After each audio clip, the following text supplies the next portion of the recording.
So ito po lang. Ito po yung suba ko. Ayan. Diyan ako mag-iigib ng tubig. Tapos, pagdating mo dito is, ayan na lang. Kamunting kahoy na yan lang. So, ano lang dyan ako lang, gidulduol ba na ako lang.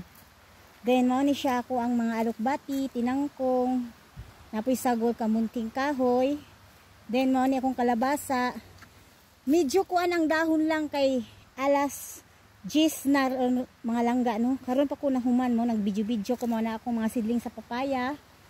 And then mga langga, ana, mao ni ako ang batong na akong giingon mga langga na gipangkaon og ulod na akong giisprehan. So karon na-stop na siya. Wala na siya namatay og dayon, no, kay na-isprehan. Then ako siyang giabunuhan na, karon lang naho giabunuhan. Mao na siya mga langga. So, mani siya ang ako ang di ani na side mga kamuti, kamunting kahoy, mga langga. Katong diad to mga langga, mga papaya na to mga langga. So, na ako ipakita ninyo mga langga na bag-o na akong gilampasan mga langga. Kini mga langga.